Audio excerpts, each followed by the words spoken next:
Dati naghuhurado, ngayon sumali ka na Oo dito. nga eh. Kailangan ng ng gig pa. Kailangan ng experience. Nagurado muna siya para malaman niya kung paano nakakapanalo. Nalaman niya na kalakaran, sumali na siya. May idea na siya kung paano yung kalakaran eh. No? Oo. Hello again. Welcome back! Thank you so much, Tito Ogie. Oh, di ba, Tito Ogie? Oh, syempre, Jo. Hindi pa pinapanganak yan, nasa industriya ka na. Alam niya, kasabayan mo yung tatay niya.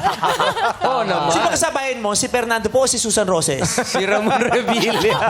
Si Berting Labra kasabay. Berting Labra. Oh. Isa to sa mga pinaka-sexing Filipina actress, no? Correct. Ang ganda ng kulay, ang ganda ng attitude. Napaka-talented. Yes. At magaling kumanta yan si Lovey True. po. Ano nga ba yung first song mo? Yung first song ko, Meme, Di ba di mo naaral? jetlag pa ako. Saan ka ba galing? Yun ang ano Galing mo? ako- Sa Antipolo. Ay, ang traffic sa Marcos LA. Highway, Ginebra. Yes. Ano kanta yung jet lag po ko? I'm leaving on a jet jet lag. Yung pala yun. Oo. Kamusta ang pagiging housewife? Okay naman. I'm really grateful kasi sobrang supportive sa akin ni Monty dito sa career ko. Yes. And to be here right now with you, with the Madlang people, it just shows how supportive he is as a husband. Wala pa ba kayong plano mag-baby? As of now, wala pa naman. If it's in God's plan, then why not? Yeah. I'll be Yun ang blessed. tama. I'll be super blessed.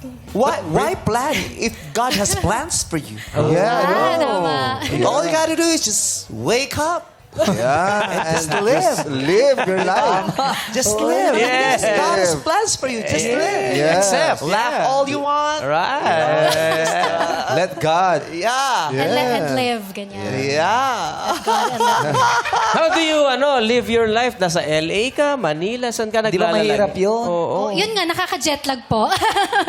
Pero, I'm Alam ko yung mga balancing. nag-jetlag, di masyadong tumatawa eh. Kasi yun. Pagod, puya. Kulang na po sa tulog. Pero, yun nga, I'm really trying to balance everything. Oo. My career, my relationship with Monty. Ayan, and ayun. So, grateful naman ako kasi ang dami ko pa rin opportunities dito. Anong pinagkakabala mo mga ngayon dito sa Pilipinas? Ngayon, ito lang po yung guesting ko. Ay, magsalit. Tapos uwi na rin ako sa Bumiyahe pa LA. siya para dito? Yes. Kasi Uwi na hindi rin. siya makakapunta rito kung di siya bumiyahe. Oo nga, pero diba, Unless nagbulto to.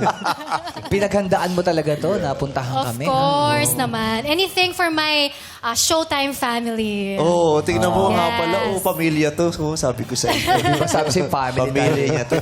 Nakakatawa yung contestant dito. No? Bakit? Yung damang-dama talaga nila na sila yung no? Yung talagang kapit na kapit. Eh, syempre. Kailangan mo yung kapitan. Yes, Laban. oo.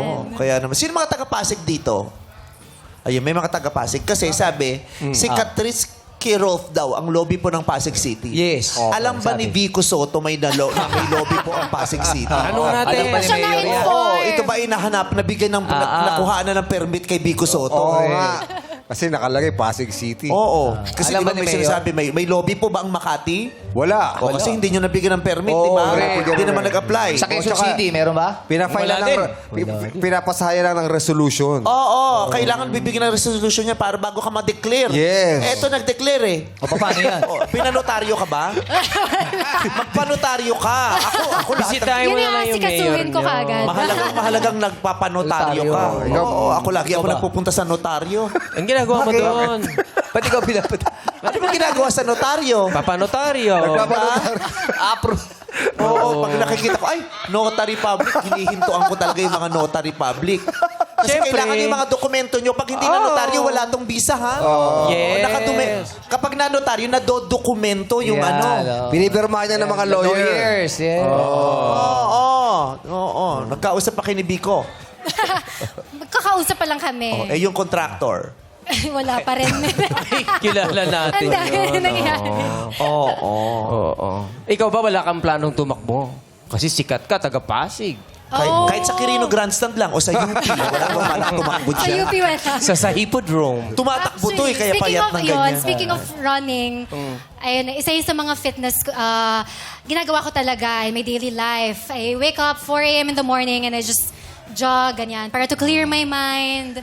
Yun. Ba't So, magulo ba ang isip mo? ang dami lang rin kasi nangyayari, of course. Siyempre, kailangan kong pangalagaan yung mental health ko and Tama my physical yan. health. Oo. Yes. Mahalaga yung peace of mind. Yes. Yes, oo. Yung ganyan, yung pinipilit mo talaga magpaka-lobby, hindi ba nakakangarag ng peace of mind yan?